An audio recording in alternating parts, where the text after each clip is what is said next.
I hope you guys will forgive me, because I feel like this is a weird movie to actually properly deconstruct in my usual fashion. So I'm actually doing things differently for once. I'm going to be talking about this film a little bit out of character from the behind the scenes, but only a little, much less than I normally do. And then a decent amount in character, and then I'm basically going to be done. But I want to talk about a few things here. First off, let's lay down some ground rules. Star Trek 2009, sometimes referred to as just Star Trek, is a very polarizing film. Amongst my friends and the Star Trek fans I've actually encountered, I haven't actually encountered arguments, because, as I've said before, most Trek fans I've met are actually pretty awesome people. So even though we disagreed, we could discuss the matter and why we disagreed and how we felt and blah, blah, blah. But I mention this because even amongst us, and even amongst my personal friends and whatnot, we were very polarized on this film. Some people really liked 2009. Some people really hated it. And a lot of people were pretty much right in the middle. It was like the full three-point setup. You know, it was like, ugh. I'm kind of in the middle. I still think this is a positive film. I'll go ahead and get that out there right now. This is still a net positive for me, but I do think it has some flaws, most of which I put at the base of the script writers, which I'll talk about in a minute. But for the most part, I do enjoy this film. So I just want to get that out there right now. And one other thing. I haven't had to mention this in a while, but I feel like this is a recent enough film, and I've seen enough internet vitriol about this film to make something clear. If you want to bash me for my opinions on my videos, that's fine. I get that all the time. And most of the time, those comments are just deleted or otherwise removed from the comment thing, either by me or by Google. And it's kind of an automatic thing. But if you want to start arguing amongst each other and actually start really yelling at each other and bashing each other, please don't do that. You want to yell at me? Sure. But you don't go after my viewers. That's always been my rule. So, just putting down the ground rule here, okay? Let's at least have some degree of respect for everyone's differing opinions, right? Which brings me to my next point. Why is it... I said this before. I believe this is a Star Trek film. And it's also an even Star Trek film, if you're paying attention. This is Star Trek 12. Seriously, that whole Galaxy Quest thing kind of works out, if you think about it, because that makes Galaxy Quest Star Trek 10, an even movie. That makes Nemesis 11 an odd movie, and that makes this one 12 and the next one 13. It all lays out, doesn't it? We'll see if that holds true to next year. But anyways, it's just an appropriate. I don't think that's like valid. I just think it's funny. But this is Star Trek 12 for all intents and purposes, at least in the way I tend to think of it mentally. So what we have here is a film that was very ambitious and very difficult to do, and was handed to a director who basically didn't want to do it, but agreed to sign on it on a few provisos that, as it ended up, were not met. I mention this because this actually makes him very similar to another director in basically the same set of situation, Michael Bay. I'm going to leave that discussion for my next video next week, so we're just going to leave that there. But I also mention this because Abrams, I will give the man credit, he walked into a thing which he didn't actually like. He was never really a Star Trek fan, and said, okay, I'm going to do my best. I'm going to really push myself and try to pull what I believe is the essence of Star Trek into my new film. And I think he succeeded. Star Trek for me has always been about a few core ideologies. I've talked about this before. Heavy character focus, heavy character-centric stories, lots of emphasis on the ideology and the... not ideology, excuse me, wrong word, idealism and the optimism of Star Trek. Even when things are the darkest, I've talked about this before, even when things are terribly dark in Star Trek, there's always that optimism that things will, and indeed do, get better, that enthusiasm, that things work out in the end, that you can work through that darkness and then make things better, right? And of course, there's the science fiction aspect of it and all the other things that are really obvious that I don't feel like the need to discuss. And I feel this film does have all those things. But what I find fascinating is a few choices were made to really put this film out there. And a lot of them were risky. And in my opinion, basically all of them succeed. Let's go over these choices in relative order of importance. First of all, spoiler alert, in 3, 2, 1. They destroy Vulcan. Now, the destruction of Vulcan was a very bold move. Let's ignore the fact that Spock could see the destruction of a planet from a moon. That's ridiculous. Let's just ignore that. Vulcan is destroyed, and the Vulcans themselves become effectively an endangered species. It is possible, but if they may not have the population enough left to actually sustain themselves as a species. That was a huge game changer and something that was very big and really helped distinguish this timeline from the previous one. And I feel that was the move that actually succeeded and helps to make this new timeline feel like its own timeline, distinct, separate from the original one. That brings me to my next point. This is still continuity with the rest of Star Trek. This is the weirdest example of this I've ever talked about, because I've talked about reboots and reimagining several times before, but this is not a reboot, and this is not a reimagining, even though it basically is both in virtually every way. But Star Trek is unique enough to allow this kind of thing to happen. See, what we have here is an alternate timeline that actually happens as a result of the original timeline, the rest of Star Trek. The connections to original Star Trek help validate this film in several ways. Let me give you a bit of an example of what I'm talking about. One of the reasons a lot of fans were so upset when Disney said Star Wars is no longer continuity. Yes, I know it's just the EU, but I mean, let's be honest with it. We got the EU and then we got the movies. So all of this is no longer continuity because all that investment, all that time, all those characters, all those stories, everything we liked about that, gone. So what they were telling us was all of that, thanks for your money, thanks for your time, goodbye, we're starting new stuff, if you want to see the new stuff, completely wiping the board clean, right? And that could be seen as a good or a bad thing, but myself and others like me saw it as a bad thing, saw it as an insulting thing, to be blunt. This movie looked at that and say, why don't we use that as a strength? The original storyline still exists. In fact, we're even going to add to the original storyline. The idea that the Romulans and Vulcans were close enough to actually have diplomatic relations. And there's a few little tiny tidbits that help flavor out that setting, including one extremely important tidbit that was supposed to be mentioned in the show. I'll talk about the show in a little bit. And Star Trek Online has taken and run with it in the original thing. In fact, for all intents and purposes, Star Trek Online is the current Star Trek thing in the original continuity. And then we've got this continuity going. And the two still connect. Why? Well, because of Spock and time travel and the way that Star Trek has always established its time travel. Well, okay, that's a lie. In many cases, Star Trek has established that when you do time travel, you literally create an alternate timeline rather than you altering the original timeline. That's not always true. It is worth noting. Time Zero comes to mind. But anyways, the point being that doing that was a great way to go back and basically start fresh, but not invalidate everything that happened before, and still have connections to the original storyline. And again, Spock. Now let me be blunt. The addition of Leonard Nimoy to this movie was crucial. In fact, I think this movie would be lackluster at best if it wasn't not for his inclusion. No, it's not because I'm a Spock fanboy. No, it's not because I'm a diehard Star Trek fan. No, it's not because I'm some kind of raving dork or nerd or whatever who's like, nah, it's not the original and therefore it's not good. I don't think like that, and you guys know that. No. The reason Leonard Nimoy's introduction was critical for this film is because Leonard Nimoy is a damned good actor. The fact that he's Spock is almost incidental to that. Now, that does help, the fact that he's Spock, because it helps validate, again, that connection to the original Star Trek, and it helps kind of keep the original storyline going in its own way. But the really important part here is the fact that Leonard Nimoy does, in many ways, what I believe Alec Guinness did for A New Hope.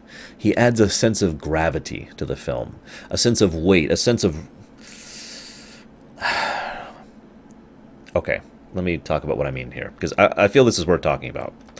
There's a reason science fiction has been so often associated with the concept of a B movie. Now, for a little bit of a history movement, listen, back in the time, they used to do double and triple features in theaters because getting movies to theaters used to be a lot bigger of a hassle and more costly than it is nowadays. So if you went to the theater, and if movies were going to be put on a theater, they wanted multiple movies at once. A nice full-length feature, that's the A film, and then a shorter, it's just kind of enjoyable, let's watch the fluff, B film. The B films were always cheaper, and were always designed to be just kind of, a lot of exploitation films were there, and a lot of science fiction was there. That's why science fiction had been associated with that kind of schlock for so long, because that's how it kind of got its start, in film. It wasn't until much more recently, within the last like 4 decades, that science fiction has really been acknowledged as a valid thing to actually have serious dramatic storytelling. But that's my point right there.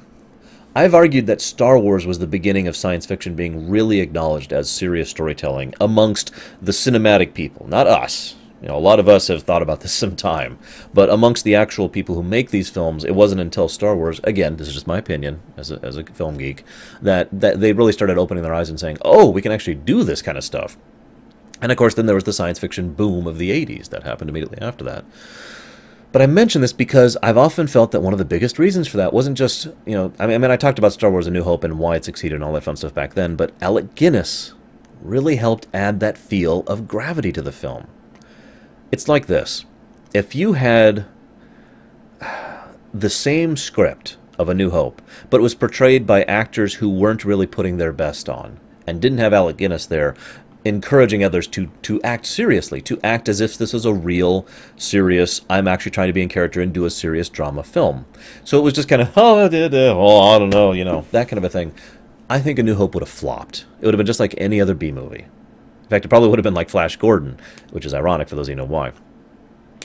So I feel like we have a similar situation with 2009. This movie has Leonard Nimoy really putting his acting chops in there. He does a lot of subtle stuff with his expression and his posture and the way he's talking. He really puts a lot of weight behind his performance. And it really, even though he's only in like a small handful of scenes in the film, it adds tremendous value to the film. Not because of Spock, again, even though that is valid, but because of Leonard Nimoy. You see the distinction here? And, of course, there is no denying that seeing Spock, our Spock, come back really helped flesh out the film.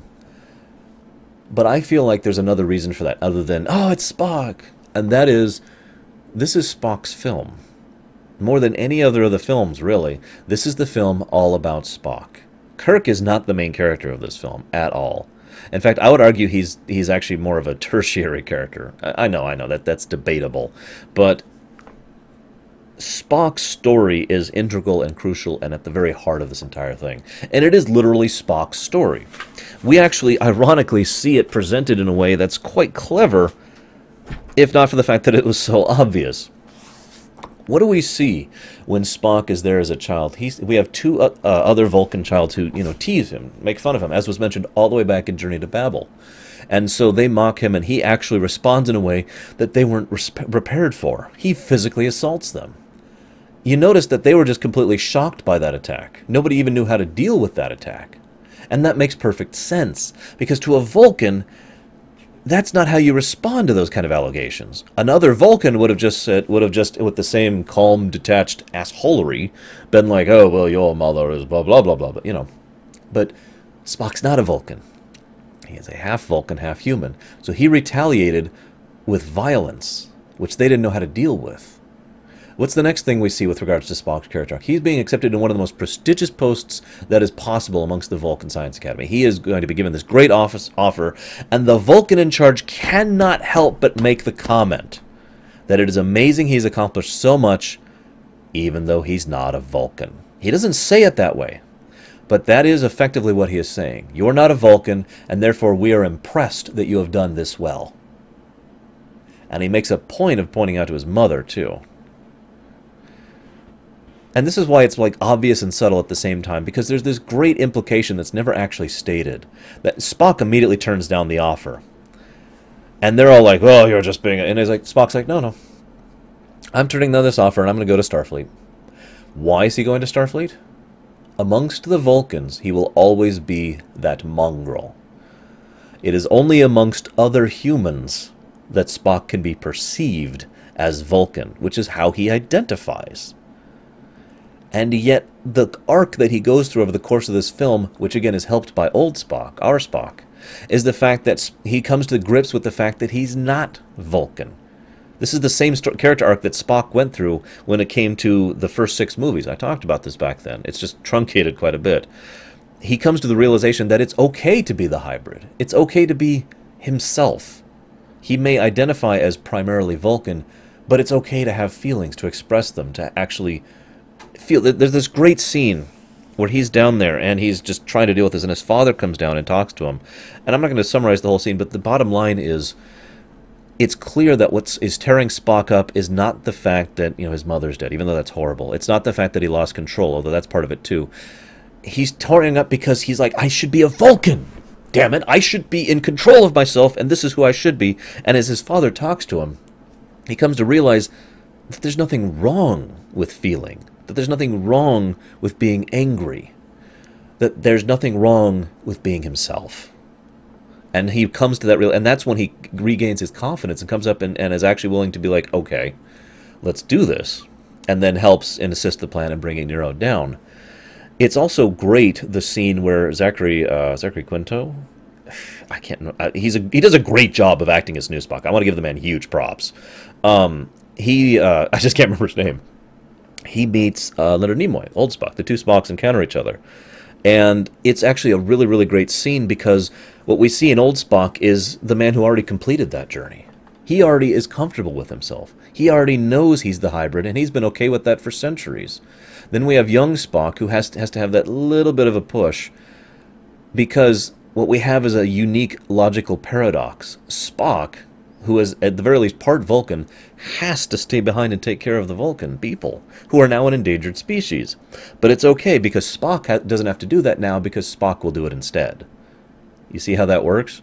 Leonard Nimoy's Spock moves in and solves the dilemma for him. It's actually a very quiet sort of a Kobayashi Maru, so that new Spock can still go out there and live his life. And that's the gift that old Spock gives him. Old Spock will stay behind and take care for their people, so that new Spock can go ahead and make a life for himself. And that's how Spock's character develops over the course of the movie. So again, it's very focused on him. By contrast, what we see in Kirk is a little bit different. We see in Kirk a smug bastard. I'm going to be in a weird position here because I hate and like this for exactly the same reason. It kind of probably balances out to be a net neutral, net zero. But it's like this. In Kirk, we see someone who is arrogant, pompous, smug, overconfident, all that stuff.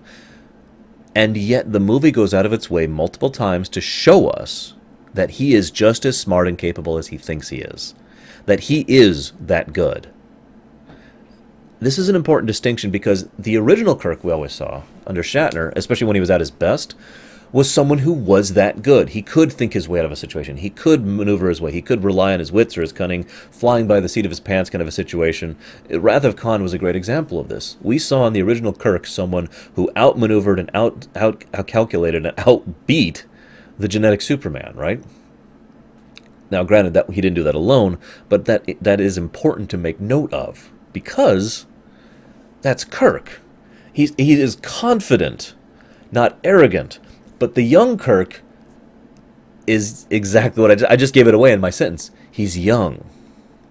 Remember what old Kirk, you know, the Shatner Kirk went through. He went through his crew dying to that horrible creature on planet I forget the name of. He went through the mutiny. He went through the situation where so many people were killed by Kodos the Executioner. He has gone through so many horrible things. That Kirk, even before we ever saw him on the screen, was already seasoned, tempered, one of the youngest captains to ever enter Starfleet, and yet he'd already gone through so much at that point in time. So that Kirk has learned, to put it bluntly, to grow up. His confidence is still there, but except when he's written badly, the arrogance doesn't surface. There's no smugness, there's no superiority, there's no jackassery. It's just the confidence that remains. Make sense? So what we see in young Kirk is the Kirk who has not had those horrible experiences yet. And indeed, it's actually arguable that by the end of the film, a lot of that smugness and a lot of that jackassery has been burnt out of him because of the incredibly trying times that he just went through the course of this film. We'll see that that's not really true when we come to the next film, but whatever, moving on. I'm not considering Into Darkness into this at all, because 2009 deserves to be considered on its own, in my opinion. So that's Kirk, basically. So again, I get that, and I get what they were doing with that, and I get how his presentation is that. The reason I hate it is because I want to smack him every time I see him on the screen, because he's just being such a prick, you know? I feel like this is probably how a lot of my own viewers feel about my performance of Matthew over on the Fallout roleplay. He's just a prick. Hopefully we're going to grow over the course of the Fallout roleplay, so I can stop portraying a role that's so difficult for me to do. I keep having to do retakes because it's hard for me to portray someone that much of a jackass. But anyways, I'm not that good of an actor. I've talked about this before. But there's a third character I really want to talk about, and that's Uhura. Now, call me in the minority, but I think her relationship with Spock makes perfect sense. In fact, I am honestly astonished it never came up in the original series. Let me explain why. You'll notice there's only really been a communications officer in the old Trek. None of the new stuff has ever had that. That's kind of indicative of the actual naval corollaries between Starfleet and real life. Because, you see, once upon a time, someone who actually was very skilled in knowing languages on the fly, someone who could hear a tiny signal amongst static or otherwise, was very valued. And then technology got good enough so that not only could tech do that for you, but the ability to hear a message hidden in static was not as valuable. You get how this goes, right? Technology has advanced, so those kind of things aren't really what they used to be, right? So it kind of makes sense that once upon a time, someone who was that good was a necessary component of a starship. I really also like the idea, in my opinion, I've always had this mental impression, this mental interpretation, and feel free to tell me that I'm an idiot on this one, that Uhura was very smart, very disciplined, and very intelligent. I know that I said smart and intelligent, but those are different things in my opinion. Intelligence is the knowledge, as I'm defining it. Smart is a way to... this is hard to describe. Smart is more like cunning, is actually probably a better way to... A way to be able to use her intelligence in the right situation in the right way. So in D&D terms, she had a high int and a high wisdom. Let's put it that way. It's a much simpler way to describe this. That's always been my impression of her, like ever since the original series and throughout the movies. And so I like that they portray Uhura in this movie as exactly that. Very competent, very smart, top of her class, in many ways better than the actual communications officer on the Enterprise, right? And incredibly driven. I mentioned, though, that this with relation to their relationship, because that makes sense, doesn't it? Spock, the hybrid who does feel, who is very driven and very intelligent and incredibly is a genius, literally. Remember, Spock's not just smart because he's a Vulcan, okay? Spock's smart because he's Spock. He is a genius by Vulcan standards, okay? Not just human standards. So we have that kind of a person with someone who is equally as, well, at least relatively as intelligent in her own separate fields, and brilliant and just as driven as he is. It makes sense to me that those two personalities would actually gel well together. And I like the way they portray this. And I just, again, want to give props to Zoe Saldana, who plays Uhura, because I feel she completely nails the role. Completely nails it. No offense to Nichelle Nichols, who does a great job as well. But Zoe Saldana just perfectly hits that blend of female protagonist who is very strong, very intelligent, very driven, and it still is capable of showing a softer side. You know what I mean? The scene where she consoles him after the destruction of Vulcan is powerful. And it's all but down to the actors knowing what to do with those roles. So again, props. Now, I'm not going to talk too much about the other major characters. You know, Bones, Sulu, Chekhov, Scotty. Scotty's awesome. That's all I'm saying about that. Scotty's always been awesome, let's be true. But Simon Pegg, I feel, really nails that awesome of him. I really do. He just... And it's worth noting that Simon Pegg, for those of you who not know, is a pretty huge Trek fan. So I think that helped him to really put that into his performance. But moving along. I do want to talk about one other thing I like about this movie, though. It's a bit of an ensemble piece. This is without question Spock's story. I think I've already shown my work on that one. But each character has at least one scene where they're the spotlight. The spotlight is on them, and each character has a decent amount of screen time, regardless of whether the spotlight's on them or not. So they it does the thing that all the good Trek films, in my opinion, have done. Really shows all of the cast members rather than just absolutely focusing on one or two. Obviously, Kirk, Spock, and Uhura take the centerpiece for the most of that, but we do get to see plenty of everyone else, and I like that. I think that's really well done. Now, what was I going to... right, okay, there's one other thing I want to comment on. This script... okay, I don't remember if I've said this or not. I'm recording these in a bit of a weird... I actually recorded the Into Darkness video before this one. So I'm saying these in weird order, so forgive me if I'm repeating myself here, but I need to make sure this is out there. The two writers, Dumbass A and Dumbass B, who wrote this film, well, they're bad writers. I'm just going to say that. And some people have asked me, why is it I'm much easier on this script than the one in Into Darkness? Two reasons. One, Abrams exerted a lot more influence on this script. He really pushed himself into saying, well, I want this, and I want this, and I want this. And sometimes a director will do this. They have that right. That's how directing kind of works, right? Nicholas Meyer is a great example of someone who does this to great effect. And I feel like that's one of the reasons why a lot of scenes work better and overall don't fit the style of the two bastard writers who are terrible. in this film, but there are still quite a few plot holes and quite a few things that basically only happen in service of the plot in this film. So why am I easier on that than I am in, for example, in Into Darkness or Amazing Spider-Man 2 or Revenge of the Fallen? Because I feel like the overall performance of the actors, the presentation by the director, the special effects, the music, the score, the visual design, the visual storytelling, everything that this film did helps elevate it enough that I'm willing to forgive the flaws. I've said this a trillion times, so forgive me for the repetition. All entertainment works are flawed. FF6, my favorite game of all time, is a flawed game. The only thing that distinguishes in anyone's mind between something that's good and something that's bad is the good thing has enough positive elements so you're willing to accept the bad. This is true with games, books, movies, theater, music, art. It's all the same. There is no such thing as a perfect piece. It all has flaws, and we're just willing to accept those flaws because the good outweighs it. So that's my opinion here on 2009 in a nutshell. I feel like the good of this film outweighs the obvious flaws in the script. So I'm not really going to talk about the flaws in the script, like the way that Starfleet security is dumb, and the way that a lot of things happen completely by coincidence, and the fact that Nero's disappearance makes no sense, even if you take into account the deleted scenes.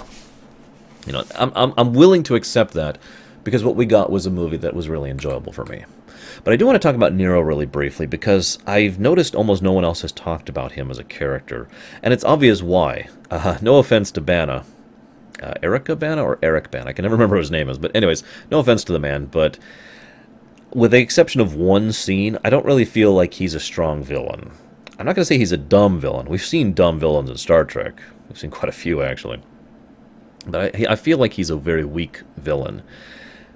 And I'm not sure why that is, because what we have is the makings of a very strong villain. We have a man, and this is all expanded on the comics, which are leading up to the film, by the way, who was part of the worker class, the miner people, and he actually had the ability to speak before the Senate, the Romulan Senate.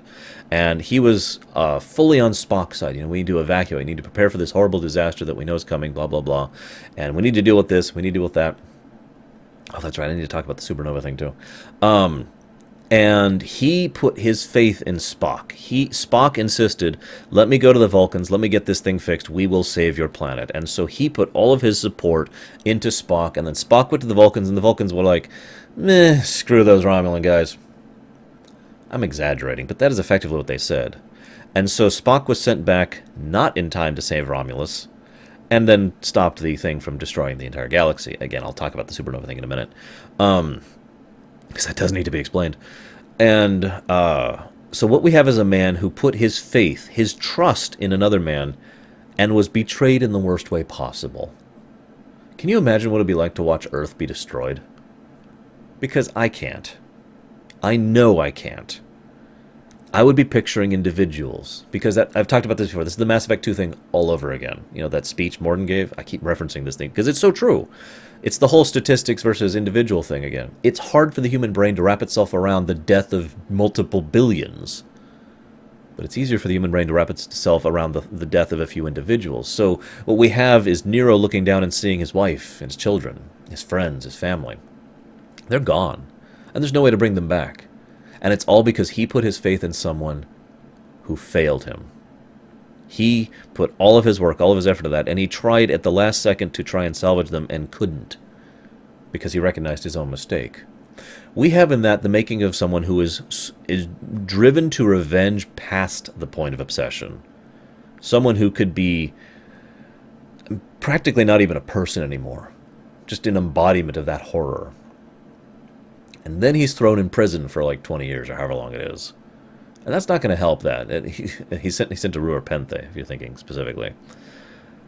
Now, the problem is, what we see in the movie is not that. We don't see this driven, barely containable shell of a man. We see a guy who's angry. You wouldn't like him when he's angry. Sorry, I couldn't resist it. And he acts like someone who's a child. And I don't mean that like, eh. I mean he's acting like someone who's lashing out. He is lashing out at a public figure because screw him. And he doesn't have any real long-term plan other than screw him.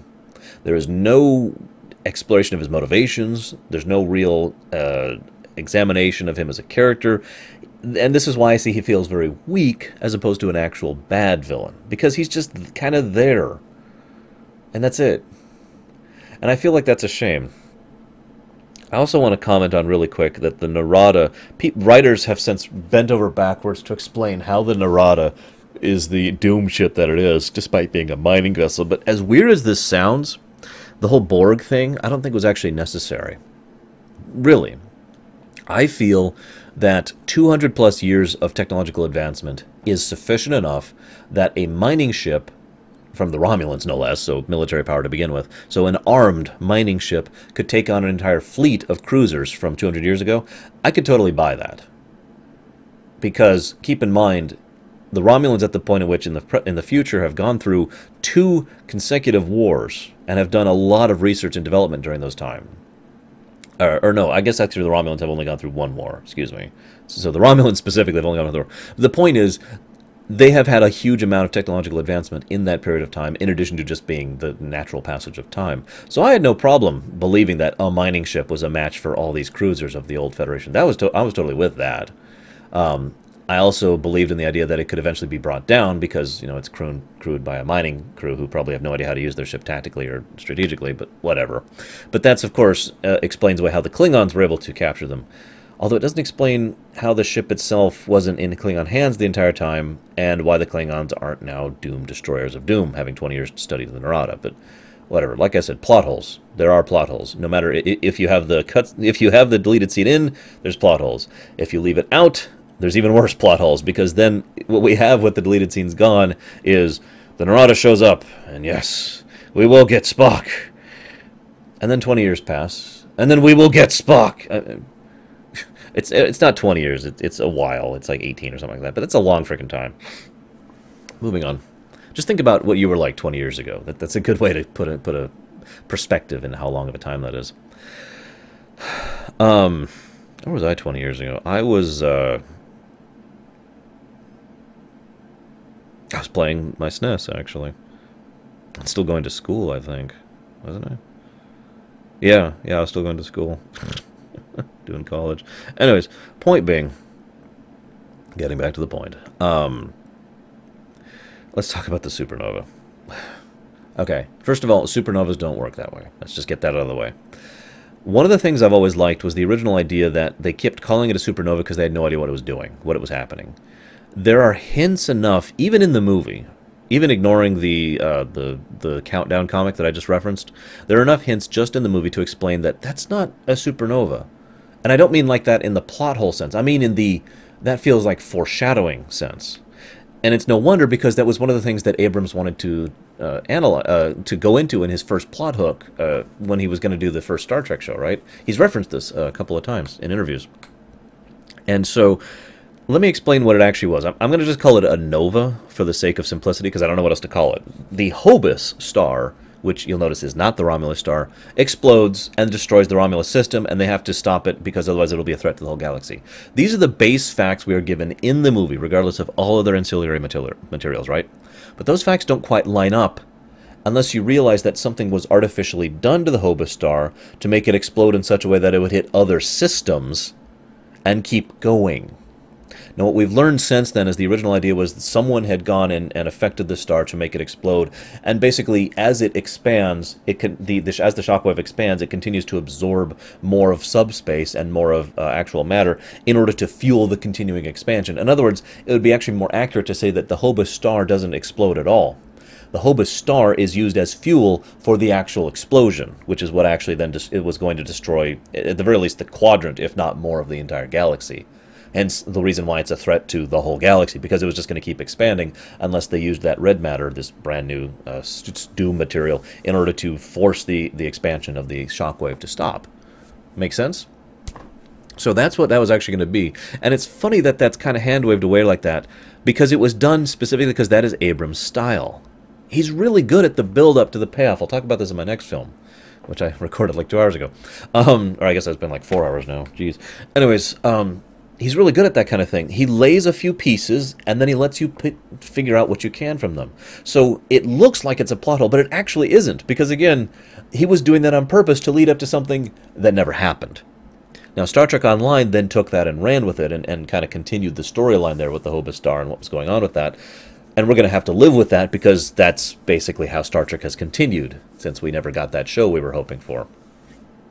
Which reminds me, I know I've given a lot of speculation on the Abrams Star Trek show that we never got, and I only really have 2 facts when it comes down to it. That he wanted the show and the Hobus Star system that I just mentioned. That's it. That's all I got. Everything else is pure speculation. But based on how much effort was put into the new timeline and how much was going on in the old timeline, I actually have a very strong feeling that the intent was to have a show that spanned both timelines, and therefore included both in its overall proceedings. And I'd just like to say that that sounds frickin' awesome, and I would have loved that. And screw you, CBS, you bastards. Here's hoping we'll get Renegades, right? Yeah, right. So, where's my notes? Here we go. Hang on. Oh, where was I? Okay, so I talked about that. I haven't even been looking at my notes for most of this, because I've been reciting this in my head for a little bit now. If it's not obvious, I actually watched 2009 and Into Darkness back-to-back before I sat down and recorded. Because I really wanted... One of the things I wanted to analyze is why I like 2009, even though I despise the script of Into Darkness, given the fact that the same men worked on the script, and I've already given you the answer to that. One other thing I want to talk about with 2009 really quick. The conclusion of 2009 feels like a natural lead-in into a show. Now, I've already kind of mentioned that. But I mention that especially because, from what we understand, there was always a requirement to do another movie. Abrams was contracted to do the second movie, right? That's from the beginning. He signed that contract. So I find it interesting that Abrams basically did it in a way that this movie could be seen as a pilot, even though he knew he would be doing another movie. But I think that actually still makes sense, because if you look at it construction-wise, what we could have had was 2009 begins the show, and then the show continues for a bit, and then, Into Darkness happens, and then the show keeps going from that point. In other words, movie, show, same timeline, same continuity, right? This is hilarious in hindsight, because this was something that he was pushing as an idea, and I've seen a few things about this, that was basically rejected for being infeasible. I mention this because this is hilarious for 2 reasons. One, because the Marvel Cinematic Universe has done exactly that with the S.H.I.E.L.D. show and a few other shows. Well, Daredevil comes to mind. But the second reason it's hilarious is because Marvel has now said, well, now that's infeasible. It's too much to keep up with, so we're going to try and separate the shows from the movies more, which is just, huh? It was working! Why? I digress. I guess I don't have much else to say. I encourage you guys, as always, to share your comments. I still like this film, personally. It has some pretty bad flaws to it. But I like what they did with Spock. I like what they did with Uhura. Oh, I knew I had one more thing to talk about, which I should have written down. Let me address something, okay? Action does not make or break a movie, okay? Now, I'm one of those people who likes character-driven, serious, dramatic pieces, and I've made this clear. I liked Star Trek 2, I liked Star Trek 6, I liked, Empire Strikes Back, etc., right? I've seen too many people, especially film snobs, and I'm going to call it that way, who think that just because a film has action, it is therefore less worthy of consideration. Or, for example, I've heard the argument that the only people who like Star Trek 2009 are people who just like the big, dumb explosions and the action. FNAF. Every time I see those people, smack and smack and smack! Then I've seen the other side of that argument, that the people who dislike this film are only saying they dislike this film because it's not the original, because it's different and therefore it's ruined! Both of these people are dumbasses who have no validity in their arguments whatsoever. There may be people out there who think that, okay, I like this film because of the action. And there may be people out there who dislike this film because it's not the original. That may be valid. I have never met anyone who has either of those opinions. I have met people who are, what's the term for that? Oh, that's right. They're frickin' human beings who have varied opinions based on massive amounts of input that don't just make one-off decisions because, ting! Oh, hang on, this switch was pulled and therefore I must hate and or love this thing. No, we're people. People who like this film for their own reasons. And I've heard dozens. People who dislike this film dislike it for their reasons, and I've heard dozens there too. So, I just wanted to address the idea that I'm not against action in Star Trek. In fact, I actually like action, especially when it's done well in Star Trek. In fact, if I could be blunt, some of the only scenes I actually liked in Into Darkness were the action scenes. There's a few good character pieces. I'll talk about that next week. But I have no problem with action being in my Star Trek, as long as it's still Star Trek. That's really my only thing. I still want the character stuff. And that's the really stupid thing, is I've heard some people postulate the argument that, well, you can only have character or action. Take your pick. No! You can have both. It's easy. You can have one drive the other and the other fuel the one. In fact, 2009, in my opinion, does actually a pretty good job of that. There's some good action in this film, and it really helps drive the motion and drive the characters to what they do. And the characters respond to that action and then push themselves to further action, which leads to more awesome action stuff, right? Is it just me? Am I the only one who thinks this way? So, leave those arguments out the window, because they're invalid, okay? Just no. No fnarfiness. No hoi polloi. No, okay? It's the last thing. I know that's a weird thing to end on, but I just wanted to discuss it. That's it. I got it. That's all I got. This is, it's been fun. I'll see you guys next time.